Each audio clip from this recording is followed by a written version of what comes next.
Hey, hello, welcome everyone, or welcome back to How to Train Your Gavin. I am so excited because I get to do another incredible author interview with another incredible author. And today I have Katie Zhao. Thank you so much for coming along to my channel, Katie. And would you like to introduce yourself to the people? Yes, thank you so Yay. much for having me.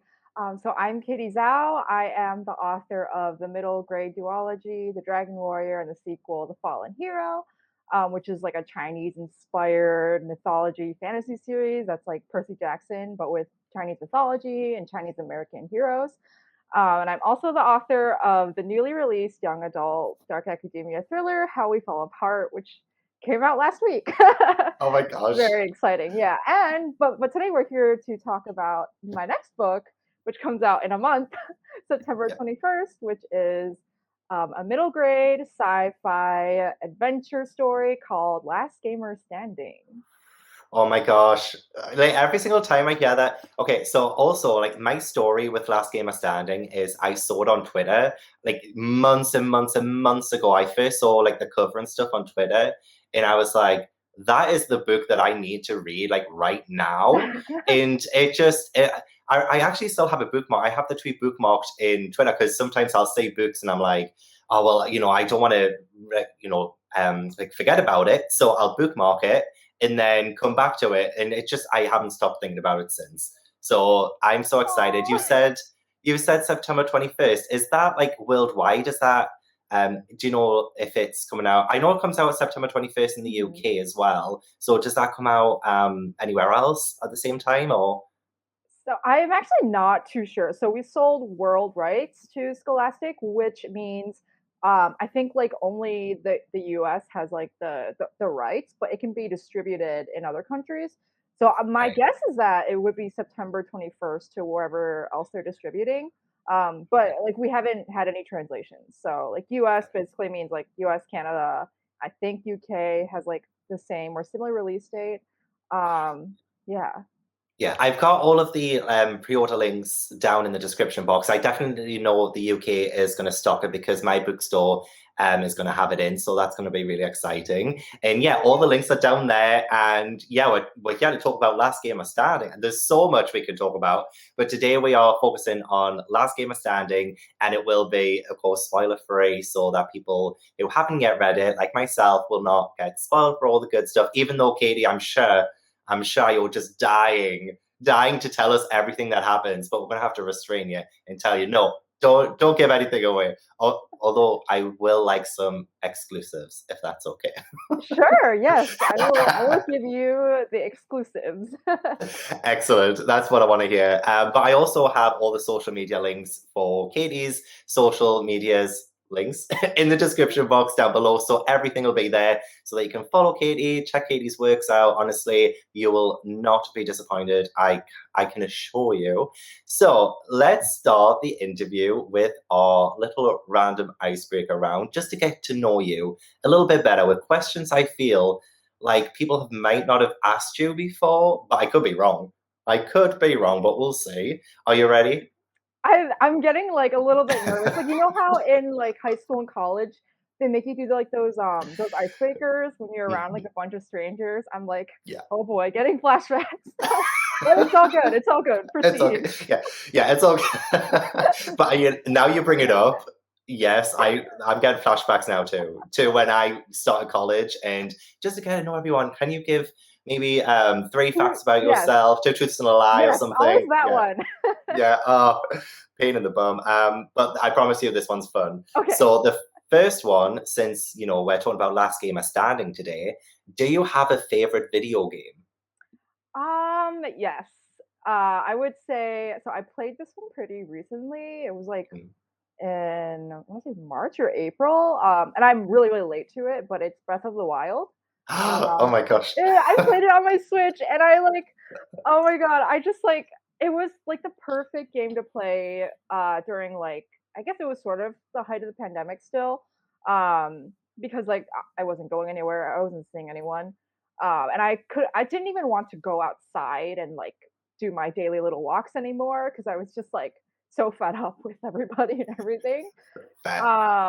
And like that book or that game just like really like the whole like open world gameplay, Mhm. like the expansive world building, just like I don't know, like how like just like fun and interactive it was. And the fact that like so many of my friends had played it, so I was like talking to them about it. It just like really brought me out of like a dark spot. So that game might be like my favorite of all time. I want to say. Very Yeah, very deserving, yeah. especially since there's just so much to do in it as well. Like I've been playing that game for I think about a year or a year and a half because I was also late to it. It was during lockdown in the UK. I decided to get a Switch and I got Animal Crossing and Oh yeah. Legend of Zelda Breath of the Wild. I was like, Yes. that's all I want to do, and I ended up playing Breath of the Wild nonstop. But I haven't like completed it or anything or got very far in the story. I just love exploring it. It's beautiful. It's so expansive. Definitely a good option for that Yeah, one. yeah. Next question. What would you do if you won the Day Hall Junior tournament with $10,000? What would you do with that money? Oh my. That is a great question. I mean, I feel like the boring answer would be like put it in my savings account. But you know what? I'm a saver though, so Yeah, I, fair. I like, I don't want to say hoard money, but I'm like my parents kind of brought me up with like I don't want to say scarcity mindset, but it was like make sure you're saving money for your future. It was always about Yeah. like saving money. So I probably save money, but I would still like treat myself. I'd probably Yes. buy like 2 or 3 new games, maybe. Yes. Um, buy like some nice new clothes. I don't really know. Whatever I usually do with money. But just treat yourself. Get that Yeah. serotonin boost. Go to the high street, go to some shop, or even online shopping if you can't be bothered Mhm. to see people Yeah, yeah. get that online shopping. To, I would go I'm to Barnes& and Noble for a shopping spree. That's what I would do. yes. And if you were in the UK, you would obviously come to Waterstones, which is where I work. That is what it would be like. Well, good answer, actually. Very good answer. Very practical. You do get to have a little That's bit me. happiness. Yeah. A little bit happiness. I like it. Um, if you were a professional wrestler, what would your entrance song be? Oh! I have never let me just say, I've never been asked that question. These are very unique. Never had to think about this. My Excellent. entrance song. Um, It needs to be a I'm crowd trying to think pleaser. of like, ah, okay, but so I'm trying to think of like the most like epic movie soundtracks Mhm. I can think of. So that Oh, would yeah. probably be like a Marvel song. You know, like Oh, the Avengers like theme song. I yes. can't think of it right now, but like if you Yes. hear it, you'll know it. Yeah, I can picture it. The amount of Marvel films I've seen, I can picture it. I can hear it in my head. Yeah, But I don't think I could actually sing it. I yeah. don't. Yeah, but I that's a good shout. That is a good shout. I feel like as soon as people will hear that and see you coming out about to wrestle someone, They they would will just run. feel they would run. They would run to be like, no, I'm out. I'm out. I've lost already. That's I've how lost you already. win. That's how you win. I was gonna say, like, would you do it a cappella? Because I've heard that maybe you dabbled in a bit of a cappella back in the day. Where did you hear that?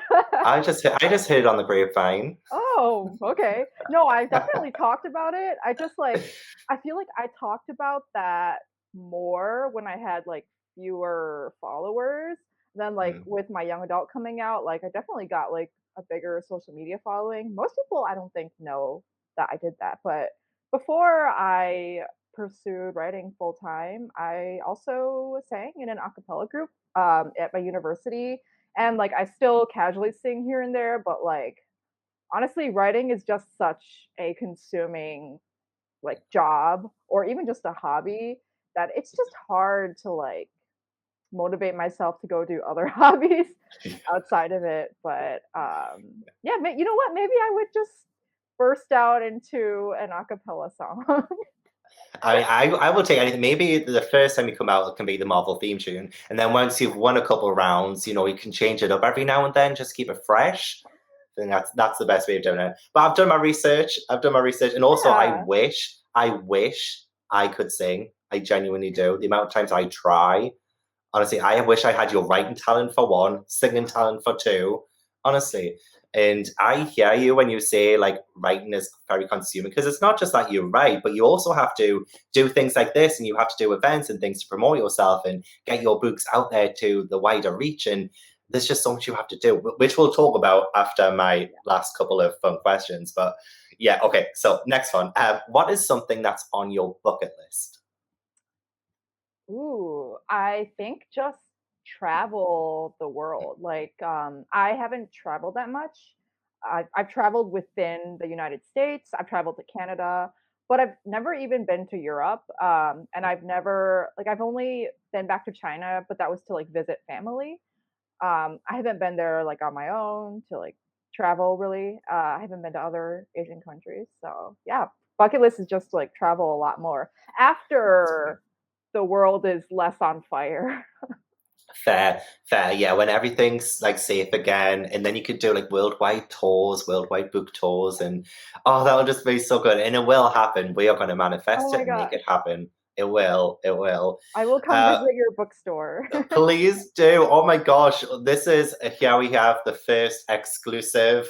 We've got an exclusive right here and now. Katie Zhao has confirmed that she is coming to my bookstore to do a signing. Could be 2022, could be Yeah. 2023. Who knows? I'll just notify my publisher later. Yeah. They'll know about it Yeah. eventually. I always say, ask for forgiveness, not permission. Yeah. So if you have to come over here first, no, That's a I'm not great stopping you. motto. What were you like when you were Raina Chang's age? Ooh, so Reina is 12 years old. When I was 12 years old, let's see. I was just really like I want to say just really introverted for like my entire life. Pretty much like even now I would say I'm mostly introverted, but I've become a lot better at seeming extroverted at least. Because I think it's very hard to survive Yeah. in like modern society without being an extrovert. So yeah, I was at 12 years old, I was the kid who always had like a new book in class every single day. Like my friends would kind of tease me about it. They'd be like, "Oh, another new book," and I'd be like, "Yeah, one book a Yeah, day, obviously. What else is there yeah, to do?" exactly. You'd already finished the other ones. Of course, it's a new Right. book. You're not going to be reading the same book over and over again. Come on, guys. Yeah, I was big into like I think like the DS, Nintendo Hmm. DS was really big back then. So I used to play like several versions of Mario.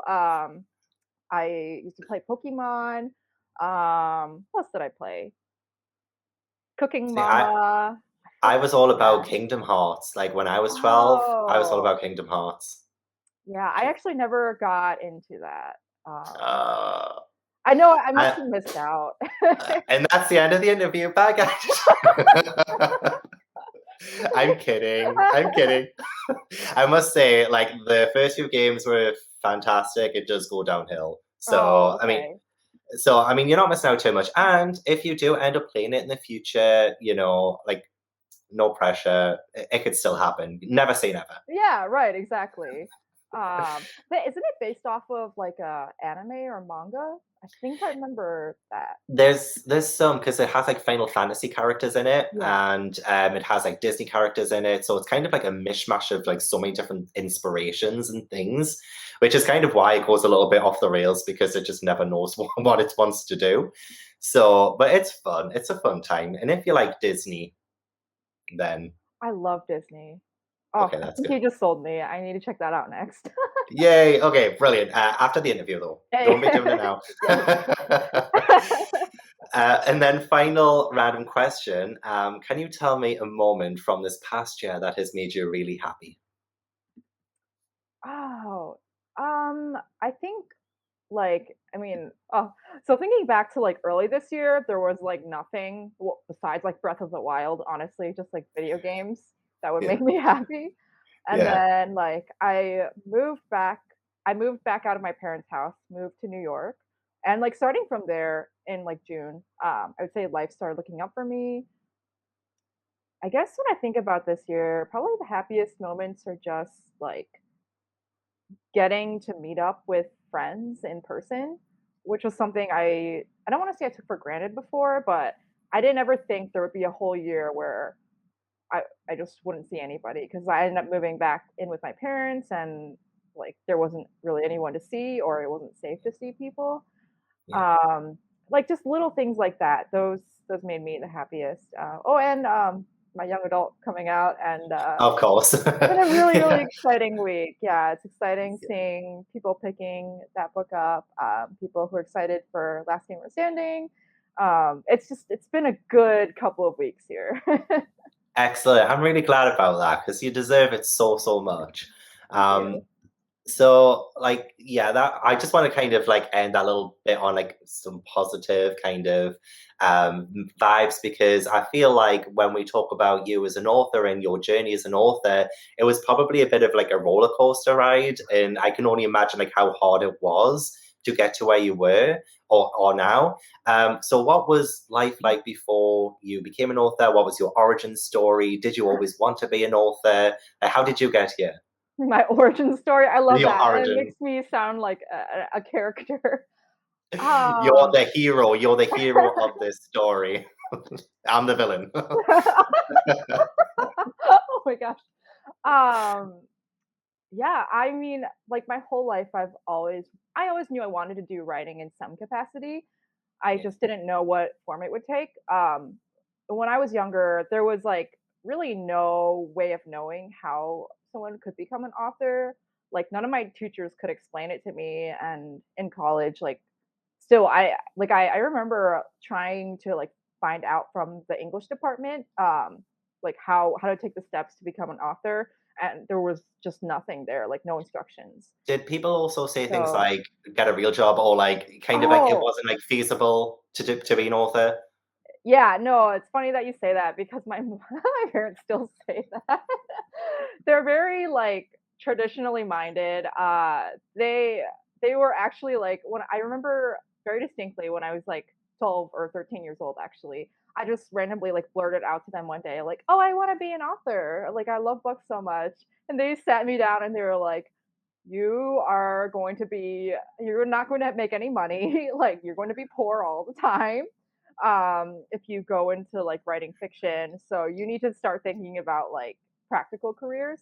And so honestly, like I think because of that and because I didn't know any authors, I was just like, okay, this isn't really possible. So I would casually write. Like I casually wrote fiction on this website called Figment that I don't think exists any longer. But then I started writing like novel length works on Wattpad.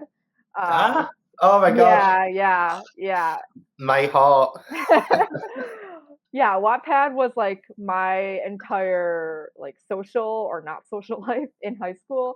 Like I would yeah, I would just like rush home from school almost every day and I would be like I would have like ongoing projects and I would try to upload at least one or two chapters every week. Um and that was like the writing that I did for a long time. And then when I went away to college, I just like took a hiatus from Wattpad that turned into forever. I'm so sorry to my Wattpad readers. Oh my god, do you have like stories or series that you just have never finished? Like people are like on the last, and people are Yeah, on that last chapter, like update. yeah. It's yeah, because well, part of it was like I just got really busy with college, and Yeah, I actually was that was when I joined my acapella group, and for me, like that was a really intense period because um, I don't know if you know much about acapella. I don't know if you've seen Pitch Perfect. We weren't yeah. quite that intense, but we did have like I think it was two like 3-hour rehearsals every week, Right. and so that would take place like late at night, and then on top of that, I had like I had schoolwork to do. I became a more social creature in college. I think I just like forced myself out of my shell. And I just didn't really like think about writing for a few years. And then, so I honestly, I didn't think that I would find my way to being an author. I kind of just thought I'll just go down this path. I was studying English. thinking I'll just get, an English degree and figure out what I'm going to do with it. And then in my third year of school, I was ready to graduate early. And then my mom was like, you should think about accounting, which is what she does. And of course, she wanted me to like pursue a practical career. Um, and I was like, okay, I guess I'll just like see if this like accounting program would accept me. It's like a master's of accounting program that's only like 1 year. So you basically can just like tack it on to your bachelor's degree. Right. And it was at the same university, University of Michigan.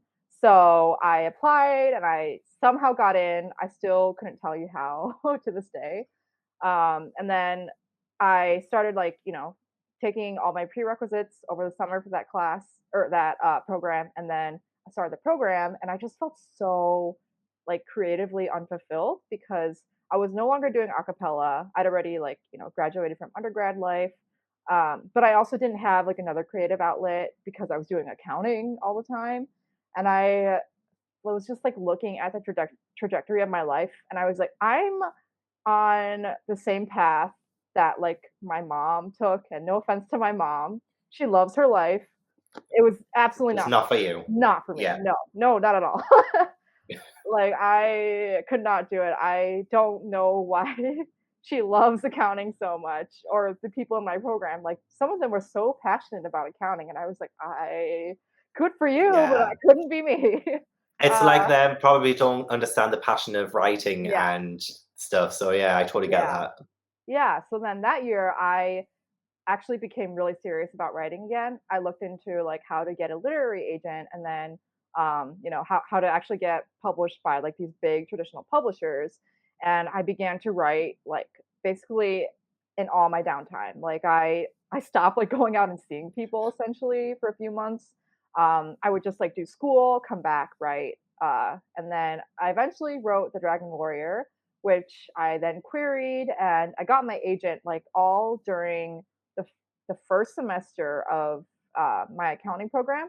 And then Uh, we sold to Bloomsbury at the second semester of my accounting program. And I was like, oh, okay, maybe I actually can do this. But I ended up, graduating into an accounting job and working for a little bit over a year while like, releasing my books. I'm now doing a finance role part time, but it's given me the space to like pursue writing full time, basically. So yeah, I guess that's my little origin story. oh my gosh, I love it. I love it. And you know what? It sounded like it wasn't the easiest, especially when you have had those different like obstacles in the way as well. And even like now, I'm sure like you feel maybe like you're still on this publishing journey. Like I don't know for authors even when after they're published if it ever stops. And like no, I mean one day I might know. One day I might, but who knows? Who knows? I was also on Wattpad writing, leaving people on No cliffhangers and never going way. back to it. So it was. I totally get it, and like I hope one day I can be like you and get something published. So that was really inspirational for me. So I hope other people will also Aw. feel inspired by it. So thank you. What does a typical writing day look like for you? So it really varies. I try to like go through phases of writing schedule. So for example, right now, I'm working around like a part-time job that takes part of my day. So I will like get up early. Sometimes I'll exercise. Sometimes it doesn't happen. That's okay. And then I'll just like dedicate a good like 1 to 2 hours to purely writing. Or if the words don't come that day, that's also okay. And I will either just like sit there and like try to brainstorm ideas, or I'll just be like, hey, it's not a writing day, and I'll just like read a good book. And then usually like around evening, like late afternoon, early evening is when I'll get like a second wind of inspiration. I don't know why. I just like I can't write during like noon, 1, 2 p.m. Like those early like afternoon hours.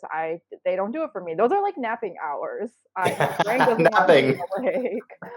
Um, so yeah, and then if I'm like really, really into the book, like very close to finishing, or I finally figured out an important plot point, I'll write into like the night.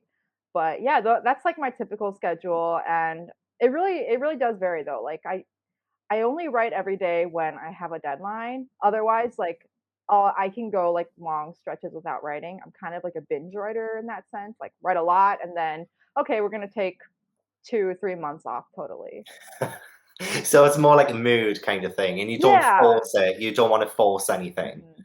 That's a really great way of approaching it, actually. Especially because for me, being a booktuber and reading, sometimes I'll force myself to read and I'll burn myself out, and it doesn't come naturally when I'm doing that, and I feel like overwhelmed by it. But if when I just like mood do it, and I don't force myself, it feels more natural and more enjoyable. So I guess it's probably the same with like writing for you. It's definitely make it come to you rather than you force it out onto the page.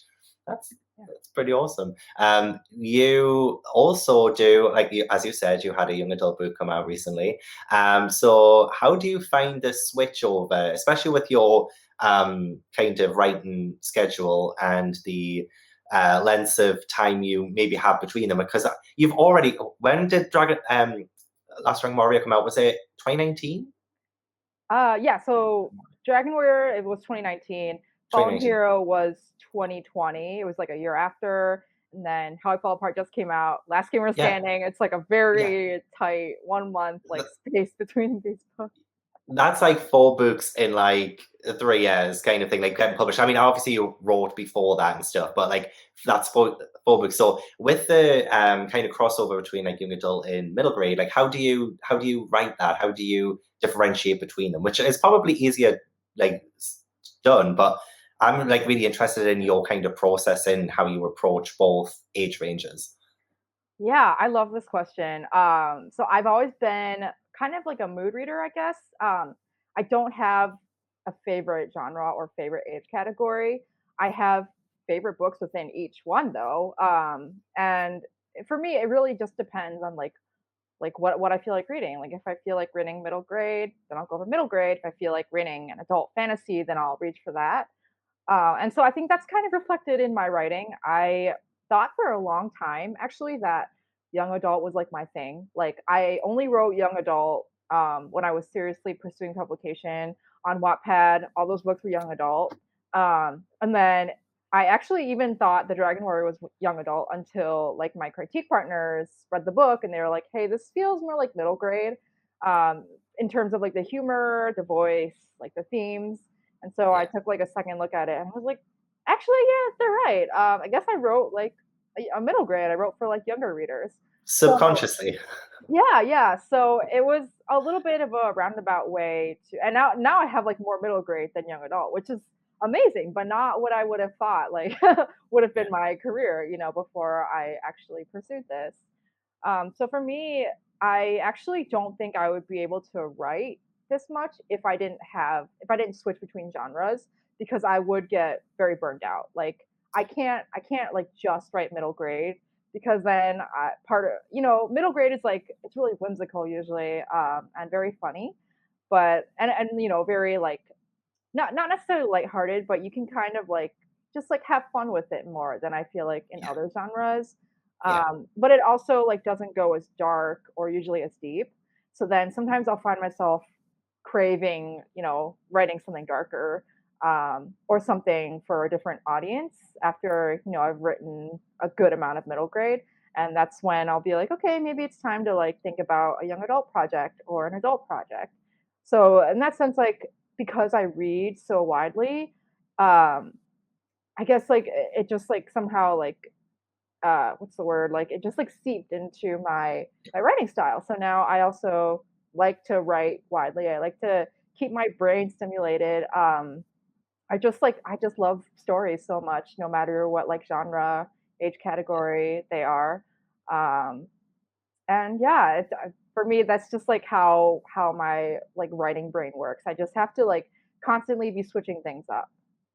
Yeah, and I like that you do that because I feel, I mean, I don't know if you were like worried at all about switching like from like middle grade to young adult and then middle grade again. Like, I don't know if you worry about things like that or how audiences are going to react to it because I mean, like now, and I love saying it, that there are more authors who do like span age ranges. So you do get like a lot of Just one I can think of is like Victoria Schwab, for instance, writing, young adult, middle grade, like all of them, like just all of them. And I feel like I mean, I didn't like prepare you for this question at all, but like, do you feel like worried about that at all? Like, or like scared about maybe getting so many fans from the young adult book, How We Fall Apart, and then like going to like middle grade as well? I don't know, like, is that something that you think about, or have I just made you think about it and now I feel bad?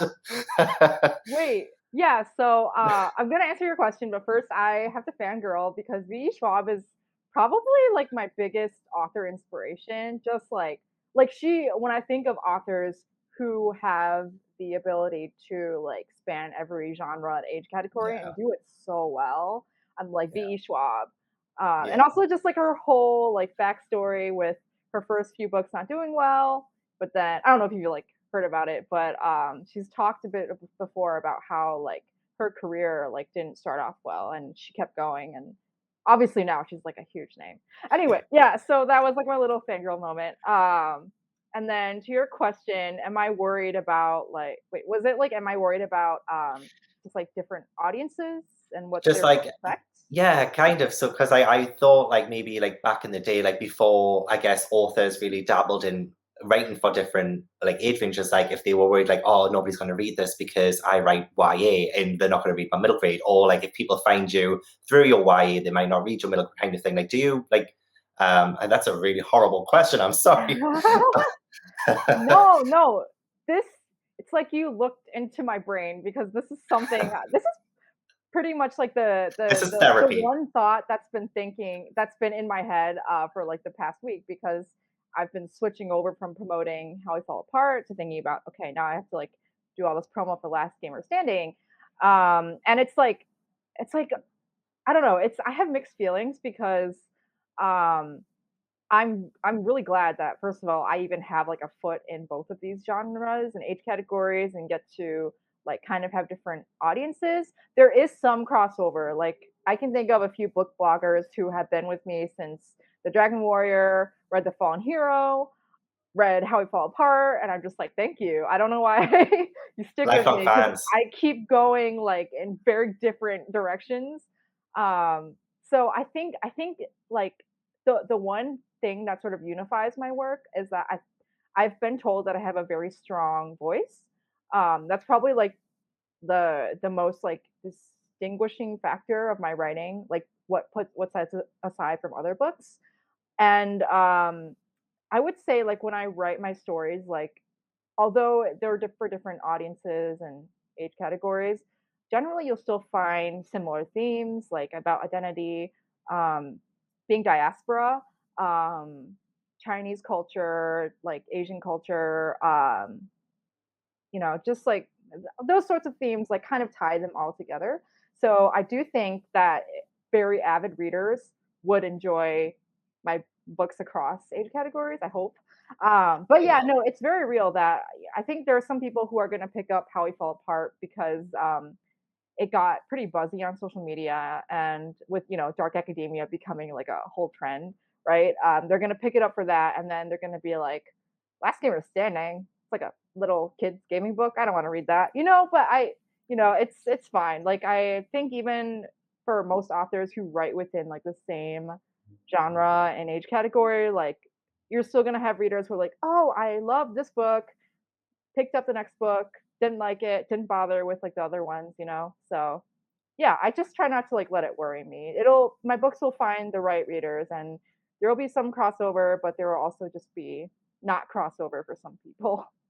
I the only reason I ask is because like I feel like when you were talking about that you read very widely as well, like you read pretty much everything too, and like I feel like there are a lot of people who do that, but like I do cover a lot of middle grade on YouTube and stuff, and I think that's what people know me for. But I do love reading other things, so when I try and branch out of my comfort zone, I feel like maybe I'm doing something wrong, and maybe I should like not do that because then people will be confused about like me as a person or something. And middle grade is like something that I feel like needs more like love and adoration for. So I'm really hoping that, or like with all of the hype and success of How We Fall Apart so far will like carry over into Last Game of Standing, because I would love for your middle grade books to like also like be elevated to the same, because it's the same with Victoria as well, but like her middle grade books are always overlooked compared to her adult and young adult books. And I'm like, that shouldn't be the case. Like it's middle grade, like middle grade needs more love. And like that's what I want. So I really do want Last Game of Standing to also benefit from all of the How We Fall Apart love. And we can make that happen. We can 100% make that happen. Yeah. Speaking of How We Fall Apart, how have you found publication week? How has it been? Are you still sane? Yeah, I mean, it's been like the reception on social media has been like so wild, but then I haven't had any in-person events, so it's like all of it is taking place within like my computer screen and like my phone Yeah, screen. If I shut it off, it's like it's not even real, you know? yeah, yeah, And it's just the way it is in like these pandemic times. So I do like kind of, part of me is like, oh, I wish this book had come out before the pandemic. Maybe I would have been able to see all this excitement in person and it would have felt more real. But then the other part of me is like, but I don't know if this book would have been as buzzy if it had come early, because I feel like the dark academia trend really took off last year. So it's like, I guess we'll never know, what would have yeah, happened, true. but it has been a very, very like excellent week though. Like on the day of publication, my editor emailed and was like, we're going to another printing. And I was like, excuse me? It's the first Yes. day. Like, what? Yay. So Um, deserved. I'm so oh, happy about thank that. you. Yeah, so it's just been, a lot of really good things, and seeing readers like picking up the book and like talking about these characters, like they're actual people, Yeah. versus just like names and character traits that I like made up in my head. It's just it's just so wild, but it's so Oh great. my gosh. Yeah, and with can imagine releasing a young adult is probably a bit scarier than a middle grade, because as soon as it's out there and it's out of your hands, like the characters belong to other people. Will you be seeing like loads of fan art and all of that? Like that would be, you must be excited for that. I've already seen some. Oh, you have? And Oh my gosh. I screamed. I just like I mean I've like I when I think back to like Wattpad, I don't think anyone ever drew me fan art, which is fine because it's I think it's like a different platform. And like for my middle grade, I didn't really like a couple of friends drew me fan art, which was so sweet. But like for reader fan art, this is the first book that I've ever written where people are they like the characters enough to draw them, and I'm like, oh my god. That is fantastic. I love that. And especially, I feel like with Wattpad, the only thing that would have fan fiction was probably after. Everything else, probably Yeah, not. So, but no, like that's incredible. And I hope like maybe some book boxes in the future as well. We'll see hopefully. some yeah, tie-in products. That'll be amazing. So before we talk about Last Game of Standing then, which of course will be spoiler free, and you'll probably have to be vague as well, unfortunately. But I'll try and get as much out of you as I possibly can. Okay. So, what has been your proudest author moment so far? Did you say proudest author moment? Proudest, yeah. Okay, yeah. Uh, ooh, honestly, like I think just probably I want to say like last week, or you know what? No, over the past weekend. So my publisher didn't really set up like a in-person tour because, like I said, no in-person events are really happening. Yeah. But I happened to be back in New York, and so I asked my publisher, "Hey, do you have like a list of bookstores who you think might carry my book?" And they were like, "Yeah, all the Barnes and Noble should have them, and then like some other indie bookstores." And I just like I walked all around like Lower Manhattan, like literally walked like miles. My feet were killing me, with like a couple of my friends, and I well, I guess I really wasn't expecting to actually find my books in every store, because I remember like for the Dragon Warrior, there was like a couple of times where I just like pop into a random Barnes and Noble and try to find it, and I didn't. That's the worst feeling is when you you go in and you're like, okay, so I'm not gonna be there, but what if it is? And then it's not there. You're just like, oh, I'm just gonna slink out in shame.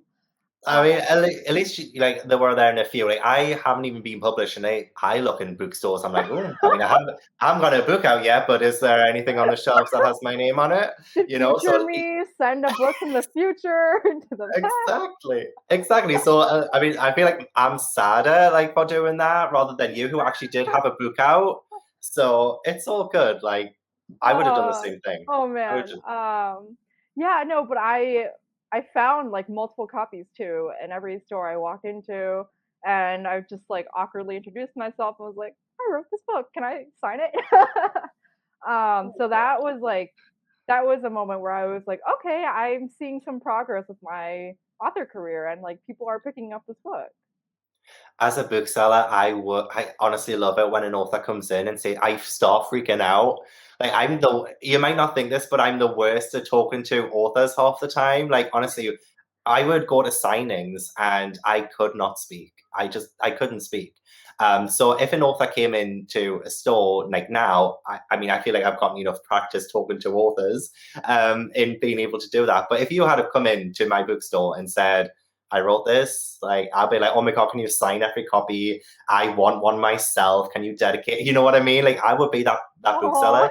So I can imagine like all the booksellers in the Barnes and Nobles and stuff were probably freaking out internally as well. So I love that. I wish I lived in Lower Manhattan now. oh.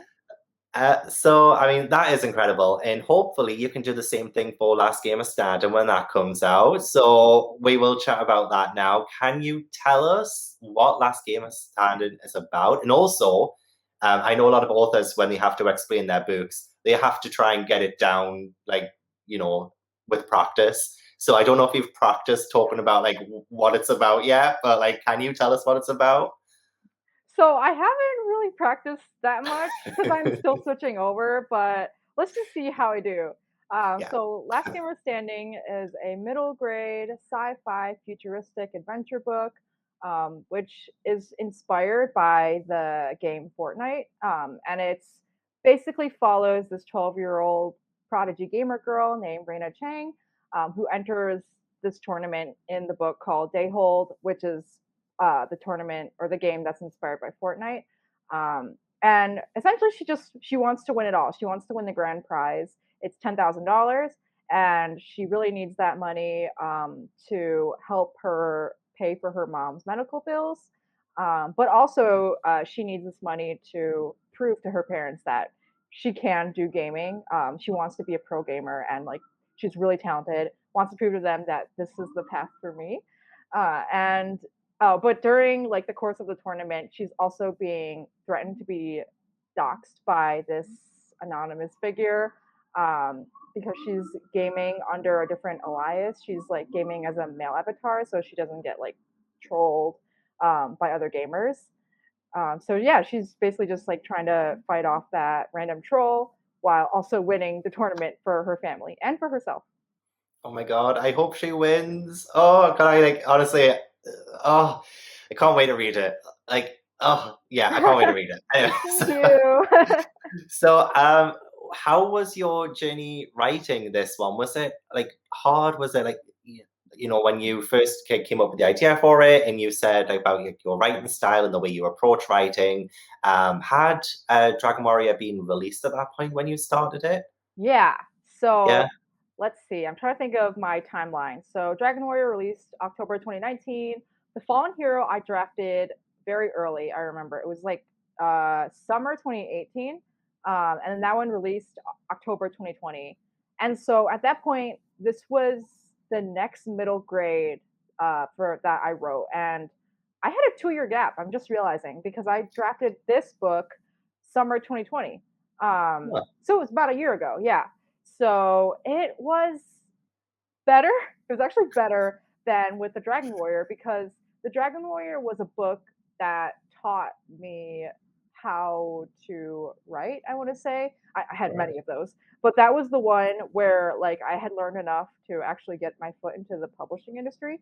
The Dragon Warrior was not a book that I outlined though, which was bad because I ended up just like I had to scrap the first two drafts entirely, and it was like the third or fourth draft where I could even like begin to see what would finally form like the finished copy of the Dragon Warrior.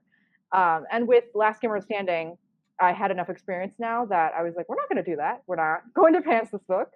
We are going to make a chapter outline and we're going to follow it to the best of our ability, which I did. And it made it the drafting like so much less painful.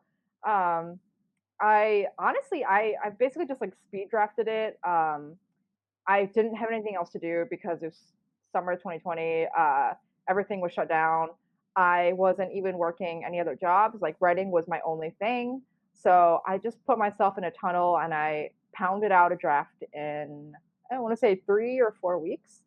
Then I sent Wow. it off to my editor. So it was like, it was an easier writing process, but I wouldn't have been able to write it so easily if I didn't like go through the drafting of the Dragon Warrior and the Fallen Hero. And it was, I don't know, I had a lot of fun with it. Oh, you know what? I tried to structure it like sports animes. I don't know if you've watched any. Yes. I know like Haikyuu is really big. Let me see. Prince of Tennis used to be really big. It's one of my favorites. So I just like it because it's a book that follows like a tournament arc. I was like, Yeah. oh hey, let me just break it down like my favorite sports animes, like break it down like those tournaments. So that Uh, also like made it a little bit easier to envision the structure of the book. that's oh my god, that's like great advice as well for anybody who wants to write a book too. Like I never even thought about that. That's oh well, I mean it worked because you managed to write it like so quickly, but also I feel like when you've got like so much passion for something as well, it just must have flown from your fingertips. Like, yes, this is the story I want to write. This is the idea I have in my head. It needs to come down on paper now.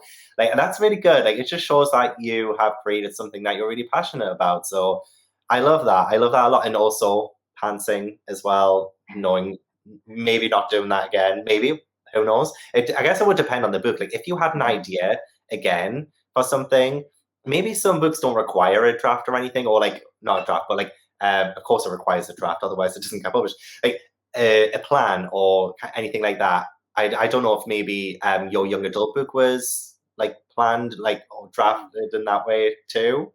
The young adult was sort of half and half. Yeah. So I had like the idea in my mind for a very long time. Like when I was 17, I had this idea to write a thriller where this girl is found murdered and like her best friends are the suspects and it's like an all Asian American cast. But then when I like finally sat down to draft it, I didn't write a chapter by chapter outline. I just wrote like a basic outline, and I remember it was a very grueling drafting process, kind of like the Dragon Warrior all over again, Oh where no. I turned out a draft, wasn't that happy with it, tried another draft, sent that one to my agent, was like, please help me. And she gave me like very detailed notes. Like we worked extensively on this book before, it was finally good. And you know what? I think the problem was that I was trying to write a mystery thriller without having like plotted it in detail, which Right. the thing is like I think you can get away with pantsing in certain genres like epic fantasy. I honestly feel like a lot of epic fantasy authors just pants the heck out of their books, and that's why they're so like Agreed. long-winded, Yeah. right?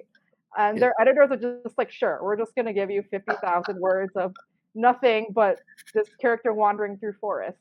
uh, Yeah. Oh, that sounds yeah. about right. But like for middle grade and young adult, you're not really allowed to do that. Like editors are very like, they'll tell you like we need to like chop this, chop that to like get to the pacing, get to the action quicker. And with a thriller especially, you have to kind of know every beat. You have to know like how does each scene build the mystery. What is like who's the perpetrator? Like what crime did they commit? How are they going to be revealed? And also how I'm going to like leave enough hints in the narrative that readers might be able to guess, but probably not, because you want to strike that like very very fine balance between giving away too much information and like readers guess the ending and are bored. And like giving too little information, readers are like, well, what the heck was that? Like, that doesn't make any sense. So I struggle with that so much because I tried to pants this book. And then I ended up like in like one of the last drafts, like I finally like forced myself to write like chapter by chapter outline. And then I finally, got like a decent version of the book. You Um, pulled it together. yeah, yeah, yeah. But I would never try to pants a thriller again. Never, never in my life. I don't recommend it. But I would maybe try to pants an epic fantasy, and I might have already done that. Oh my god. Well, I do have a question later on about other projects, so you can definitely come Okay, back to this one, please. okay, I'm very interested in that. Obviously, you probably won't be able to say much about it, but I do want to. I want to pick your brain on that. But I guess, like speaking of like you kind of approaching the young adult book and middle grade, uh, why did you then choose Last Game of Standing as middle grade instead of like a book for older audiences? Was there a specific reason, or was it just that the story came to you and it was just naturally a middle grade? Well, that's a good question because ever since like announcing Last Gamer Standing, I feel like I've seen so many people be like, "Oh, this is basically like Warcross," and I have to be like, "No, this is like they're." Well, the thing is, like, they're both like gamer books with girl gamers who are Asian, so people are going to be like, "Oh, they're the same thing." But Warcross is young adult, and from what I remember, there's like a romance in it. And like the tournament in there is like more extensive than in Last Game We're Standing. But like I guess like the virtual reality parts of the games are also kind of similar. But what made Last Game We're Standing a middle grade is honestly just like the heart of the story. And it's just about this like very very young girl who knows that she has this talent for gaming, and she really really wants to like make this her career, but she's being told very early on by her parents that it's not, a feasible career path. And I'm her seeing dad some wants her to crossover be here. right. No, so like that happened to me when I was at her age, and so to me this feels like something that happens to a lot of kids probably at that age, where they're told early on your dream of being an actor, actress, uh, astronaut, like whatever, like far I out was thinking that. I was thinking yeah. astronaut. Great minds think alike. Exactly. They're discouraged very early on, and the sad thing is that a lot of them do end up saying, "Okay, maybe I'll just do what everyone else is doing, finance, something like that."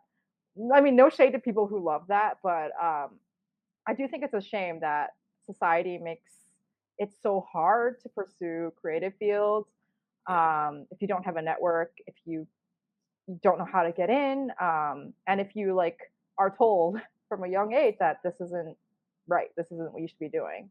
So that made it middle grade. I think there's such strong family themes in the story, and I won't spoil anything, but maybe you can already tell from what I've said, with Reina wanting to pay off her sick mother's medical bills, and like her wanting to make her family proud, but also pursue her dreams. Like those are very complicated themes, and like they're very much tied to family, and that's one of the central elements of the story that I don't think we see quite as much of in young adult.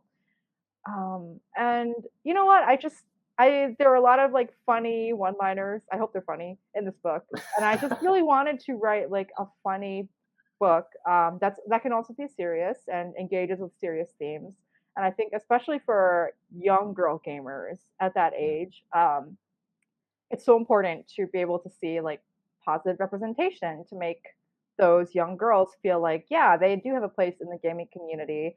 Because the unfortunate reality, and the reason why Reina chooses to game as a male avatar, is because there's like a lot of bullying, and harassment, just like toxic uh, feelings within the gaming community toward young female presenting gamers.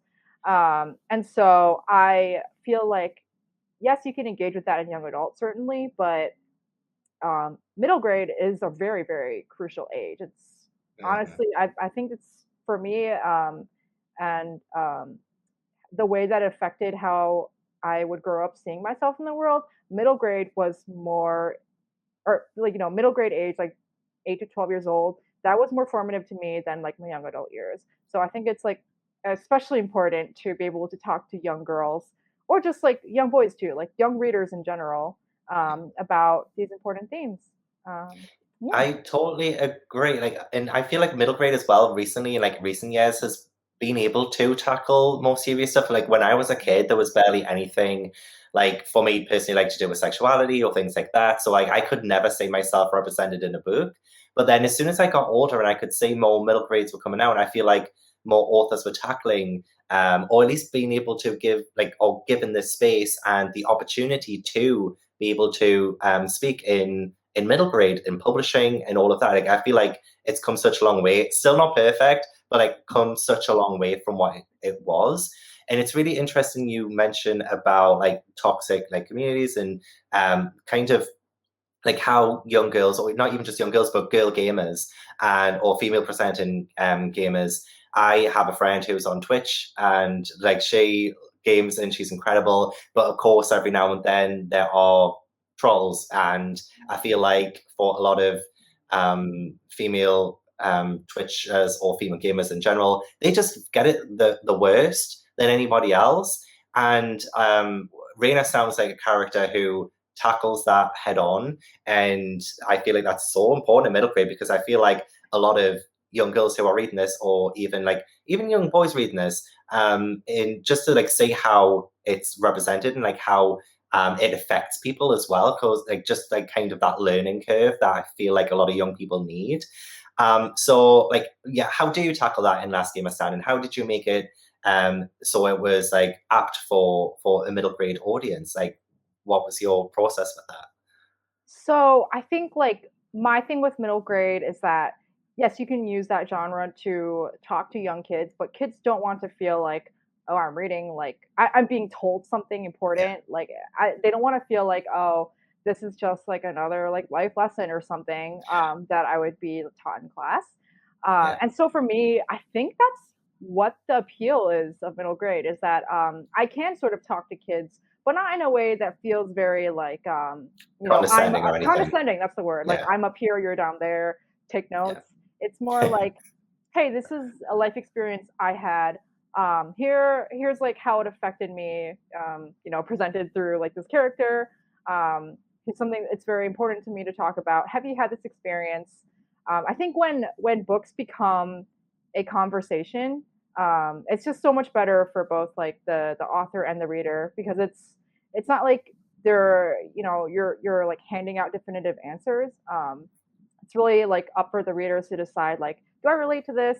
Like what like message is this story trying to tell? And so I think that's what I love about middle grade is that like you do get to like talk to kids about these important issues, but I do try to package it in a way that's like there's like a lot of humor, a lot of like silly middle grade hijinks. yeah. It's what I hope is a just a fun book because I basically just wrote a sports anime and fused it with like my like nerd gaming knowledge and made it into a middle grade novel. And I That's a hope, selling point. That is the yeah, selling point, though. It's like you don't need to say more than that. Just other than that, like this is how you sell the book. That's what should be written on the cover. You know, that should be that. There doesn't need to be anything else on like the jacket copy. Just that, just like just that. sports anime meets games. Yeah, But yeah, no, I think that's the fun and the challenge of middle grade is like, how do I write, how do I write these themes that are so important to me, but in a way that's compelling to young readers and makes them not even realize they're like taking in some important message. Um, and I hope I'm able to package it in a way that just makes it a fun reading experience for them. oh, I'm sure it does. And with you mentioning as well about the lines that you've had in there that are funny and stuff, and you hope they're funny. When I read it, I will pick out like some of the highlights, and I'll email and be like, "This Oh, was hilarious," and then I'll tell you can be like, "Yes, I meant that to be funny," and then if I send you a line like, "This was funny," and you were like, "Wait, I didn't mean that to be funny," like that's. That would be hilarious. Yeah, of course. All of it's supposed to be funny. Yeah, definitely. Amazing. But also, I'm really excited to see how like the whole gaming community, especially since like the rise of the internet and kids using the internet as well, is so prevalent nowadays too. And I know you said that you don't want to talk down to the readers, you want it to be a fun experience. But what do you hope that readers take away from it, especially with your book kind of focusing on at least like not exactly, I mean, I don't know if it like focuses heavily on it, but like to at least like have that space in the book where there is this toxic gaming community and there is doxing happening. Like, so what is it that you hope readers will take from that? Yeah, honestly, because of the way that like I feel like social media is sort of taking over everyone's lives. But Yeah. also like specifically for authors, like you're kind of expected to be your own social media manager and like try to be on different platforms, engaging with your readers. I think about this a lot, and I think about how different my life is now, because of how prevalent social media is and how active I am on it versus like how it was when I was like Raina's age when I was 12. I didn't grow up with TikTok. I didn't grow up with Twitch. I'm trying to think what I did have when I was 12. I think I Facebook don't. had just come out, like Facebook, and Oh, that's like a dinosaur now. Like oh my god! I nobody didn't even uses it. have Facebook. I didn't even have that. I remember I had Bebo, but I think I was like 14 when that came out or something. Bebo or whatever it was called. I yeah. I mean, I'm a dinosaur, not you. No, but like, oh, you know what? There were like very like basic websites that came out Mhm. when I was like Raina's age, a little bit older. And I, of course, I was an introvert, and so like all my friends were either fictional characters or people on the internet, right? And so I remember though I would have sometimes like strange interactions with people on the internet. Like nothing terrible, but like I remember sometime one time like some stranger like who I thought was my friend like yelled at me and our Oh my god. friendship just like ended there. I was like so hurt over it. Yeah. But it was like weird because I never even met that person. And so like the sense that I wanted to build in Last Game or Standing was like kind of show the benefits of like technology advancing into a level where these kids can enter these virtual reality tournaments. They much like the Twitch streamers that we see now, they can make whole careers Yeah. purely off of gaming. um, but like of course with all those benefits come like the pitfalls, and one of those pitfalls is that you might be anonymously like targeted by this random troll who is out to get like your career, which is like the very extreme end of it. But like my experiences on social media, and dealing with people who I never saw them ever, but sometimes they might say like mean comments, or like that case with that random internet friendship that just fell out.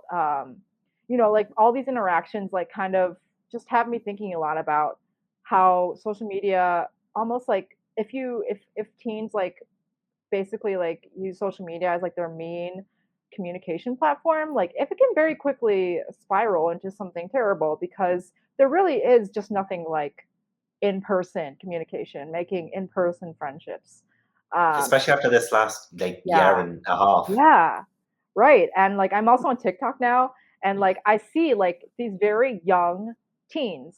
This is like unrelated to gaming, but like I see like very young teen girls who are they look like they're like late teens or early 20s because of how they put on makeup, how they do their hair, how they dress, and it's like people are saying like the preteen years are disappearing because it's basically like you're a kid and then you see all these like beautiful women on TikTok or other social media apps and you're like, I want to learn makeup and do that. And you go from being a kid to suddenly looking like you're 17. Mm. Um, and I don't think that's a good thing. Like I don't think that's healthy. But like social media also just like invites comparison with other people, so that's like part of the reason why we're seeing like this weird like disappearance of like preteens. I started like sorry, I like totally went off topic, but I just Right. have so many thoughts on social media and how it's really distorted how we live, and how like unhealthy it can be to only ever like be on social media and like to not find a healthy balance between real life and then using social media sometimes, but maybe not like basing your whole life around what you see on social media. Yeah, I think you said it great there as well, especially with the balance. Like, definitely when you need the balance of it, because I don't know about you, but my screen time is too high. It is shockingly high, and a lot of it is like Twitter and things like that. And I feel like, I mean, I know.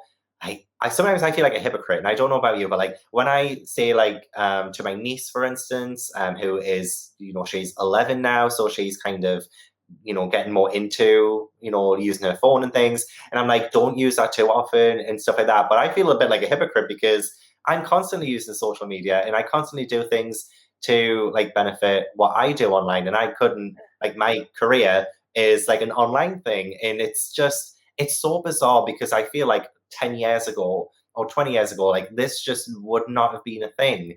And it's just the rapid rise of it. It's not even just that it was a slow rise, it was a rapid rise, and that's a bit scary. That's so scary. Like, Yeah, and I don't know about you, but like, it's kind of like, yeah. I mean, it's great. I wouldn't have been able to done this with you if it wasn't yeah, for social media and things. So like, obviously, like things like that are fantastic. But then, yeah, you do get the trolls, you get the doxers, you get so many like people you never get to see, and that's kind of scary. Like a villain for me, like villains in like films or in books aren't as scary as villains you don't actually see. yeah. And I mean, that's probably a bit deep. It's probably a bit too deep. No, no, no, no. There's something to that because it's like when you see something, you know what you're fearing. When you don't even see the person or Mhm. whatever it is, you don't even know what you're fearing. It's just fear of the unknown is like Yeah. the scariest thing. Yeah. It is, but also trying to like I'm sure Last Game of Standing, which I haven't read yet, which again I'm so excited for, but I'm sure like you do have maybe you kind of maybe show the kind of online side of it, like the positive, and it's not all doom and gloom on there. It Yeah. can be uplifting and a positive place for people too. Yeah, okay, I'm trying not to, like, get into spoiler I territory, know. but, like, when Reina is, like, competing, she's, like, in a place where she can't, like, see her family, trying to say this very vague, and so, like, it only is because of technology that she can still, like, communicate with them, and, like, it's because of technology that, the parents are even able to play, like, such a big role in the book, Right. so yeah, like, I definitely do show, like, okay, here are all the upsides, and of course, like without technology, um, Reina wouldn't be able to like she wouldn't participate in this tournament. Like there would be a tournament, gaming wouldn't be like in the world of Last Game of Standing, gaming is the hottest like hobby you can have, like the hottest thing. And it's like making these like prodigy gamers like so much money. And without technology, that none of that would be possible. But then because this is possible, here are all these like things that aren't so great that are also happening.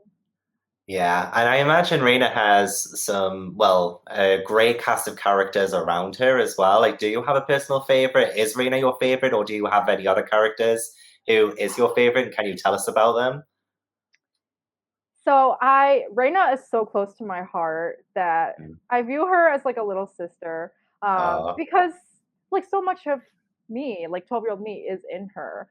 And like she's very ambitious and driven. And like even at that age, I just remember like my dreams were like huge, right? And I just was never afraid to dream big as a kid. So yeah. like all that is in her. So she's very special to me, but she does have a best friend. Oh, actually, no, she has. So she has a best friend who's like a childhood best friend named Mhm. Henry, and then she also has like another character. Is this a spoiler? I don't know. Well, okay, so No. I won't say the name. Okay, well, fine, Okay. I'll say the name. Okay, so Nell is the character's name, Okay. and he's also just like he's just such like so cute. Just like very like enthusiastic about gaming. And yeah, I don't know. I just like I think it's I think it's good that like within this world, Reina does have like very good relationships with like boy gamers because I Mhm. didn't want it to be a book where it was just like, oh, like only the girl gamers are good because I don't think that's accurate at all. And like her male friends are like her best friends and like ah I'm trying to like be very vague about it. But like they do things like at the end of the book that just make me go like, oh, you two are so sweet. Like just the Oh, sweetest little. They're just so cute. And you know, I also think it's good to show like boy characters who just are like very like sweet and supportive. mhm, I think that's like really good representation. What else? And there is another girl gamer who oh man, they start there's sort of a rivalry, mhm. um but like I don't want to go into like spoiler territory, but I also like really like that character because she's another like really strong girl gamer in the group and sort of like encourages Reina to be even better. Like you know how in like sports anime, there's like the protagonist, and then there's like a rival who is always a little one step ahead. Yeah, Like and essentially like they need to be there because they're the motivation for that yeah, character to get better. So there's a yeah. little bit of that going on. So I hope I Okay. didn't spoil anything, but I just love these characters. They're so cute. Yeah, this is why I feel bad when I like I'm not bad because like I love being able to like promote these books and like all the new upcoming books. But I'm like I ask questions where it like makes you sweat almost because you're like, what am I gonna say that I don't want to spoil like one little thing.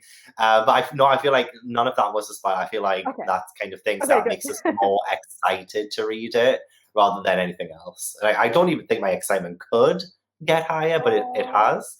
It has. It really has. Last couple of questions on Last Game of Standing then. What is something you're really proud of with this book? Oh, let's see. All of Hmm. it. I because I'm trying to think if I've like I guess I think like just like I can tell that I've improved my craft from when I drafted the Dragon Warrior. And part of it was because like I finally learned to like write adequate chapter outlines and like wrote a really like solid clean first draft. And for me that's very atypical. Um and I guess like I'm also just really proud that like all my years of like geeking out over like sports manga and sports anime like made it an easy book to write almost because I knew all the beats already. And like I'm just really proud of like how the book turned out. I think, you know, I've gone on and on about sports anime so much, but I think what draws me to that genre, specifically within anime, is that there is a protagonist who's like always trying to be better.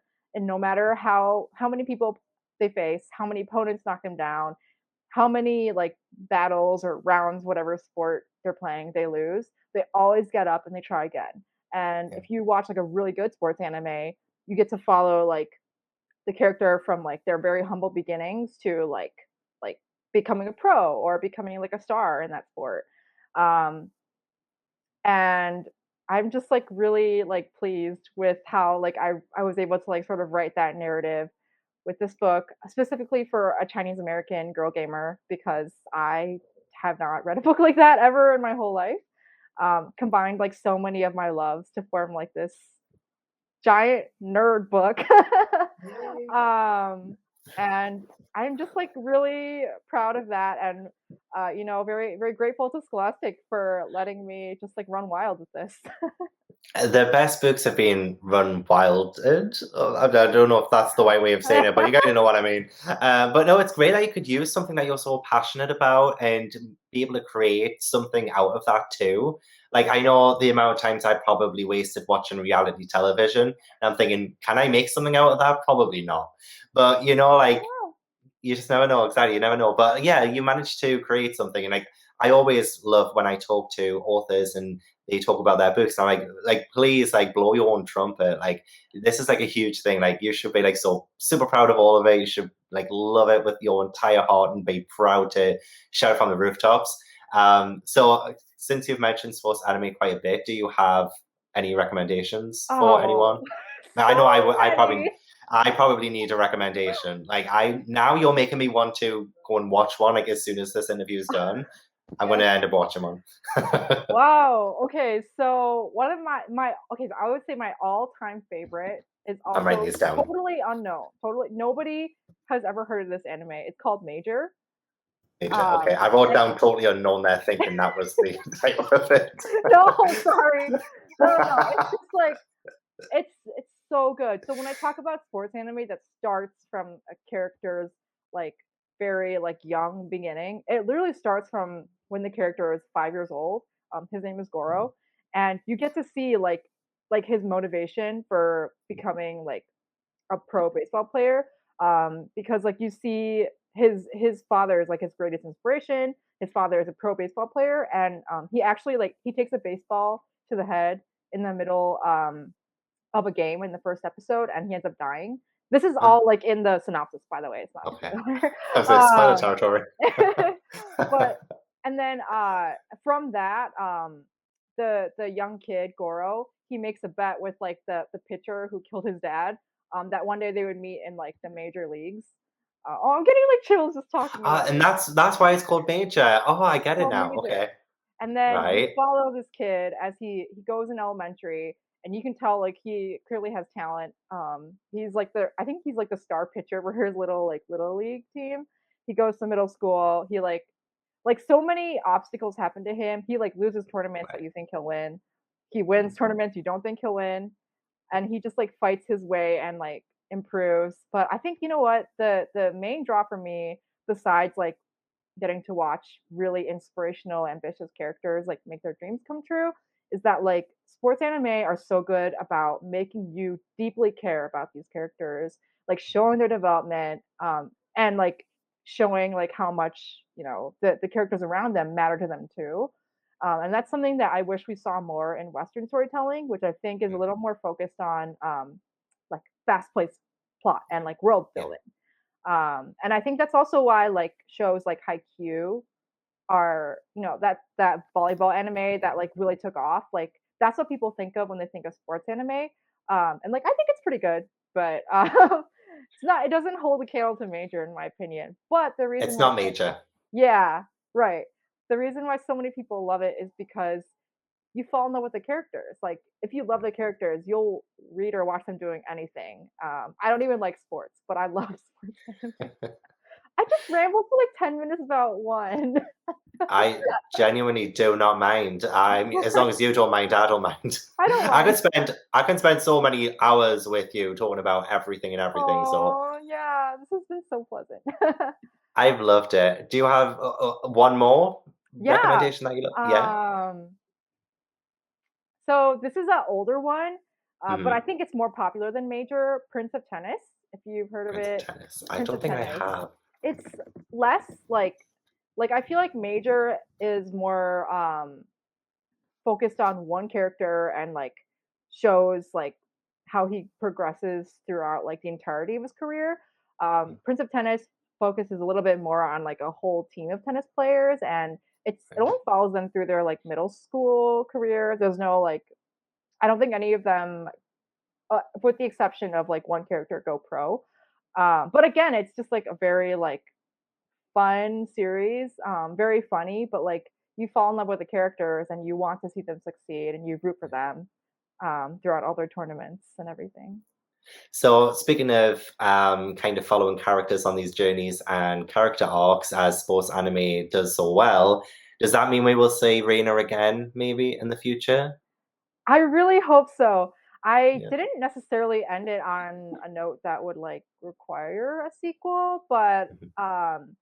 the note that the book ends on, like it shows that this is only the beginning. So it could be left up to the reader's interpretation how far she gets, or if this book does really well, maybe Scholastic will be like, "Hey, we want you to write a sequel," and I'll be like, "You got it." We'll show how she progresses in her career. Oh my gosh. Okay, well, I'm getting on to Scholastic. Give me an email address. Give me an email. I will make it happen. I haven't even read the first book, but I need a series already. Literally, I need 7 books and a movie. That's what I need. Or I need this to be adapted in some way or another. And I haven't even Oh, read it yet, please.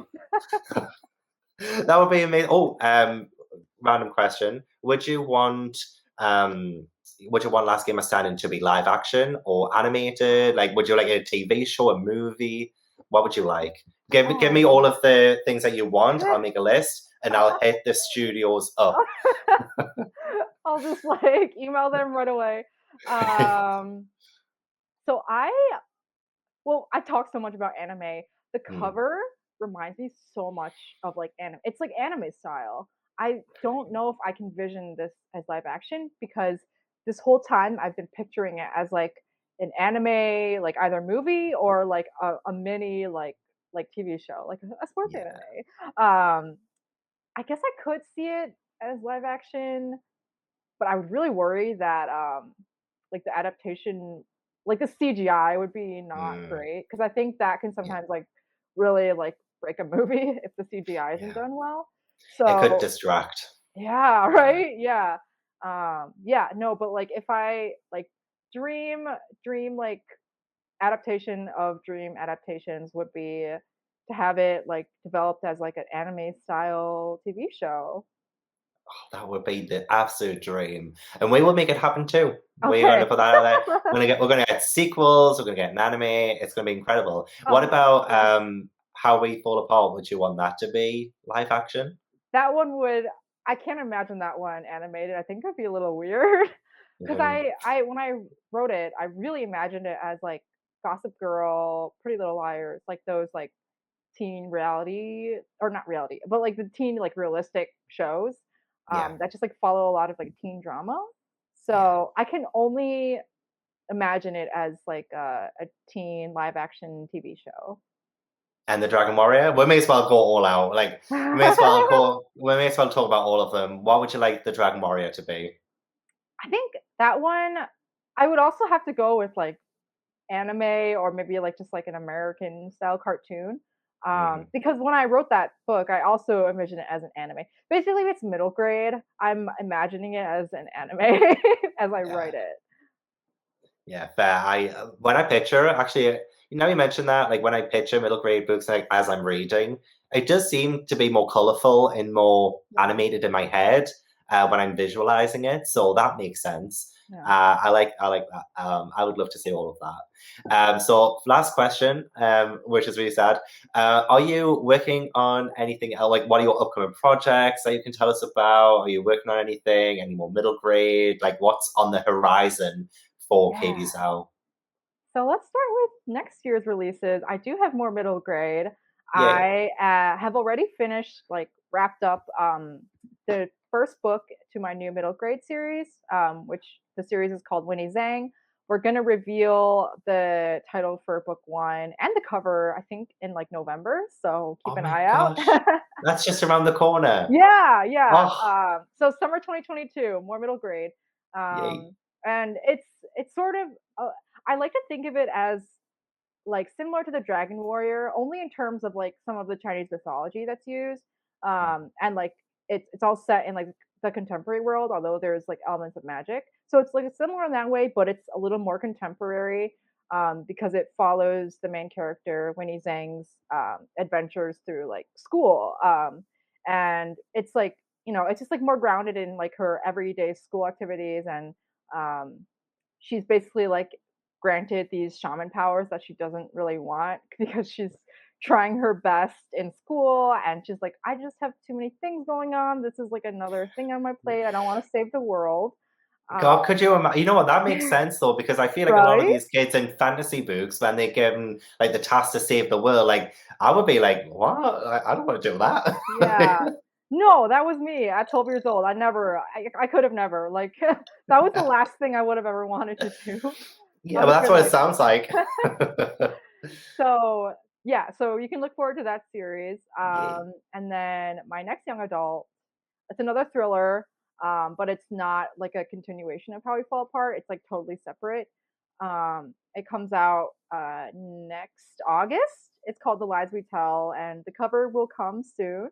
And then everything else I think is like just like stuff I'm working on in the background, hoping to sell in the future. But I did mention earlier that I Yes. may or may not have pantsed epic fantasy.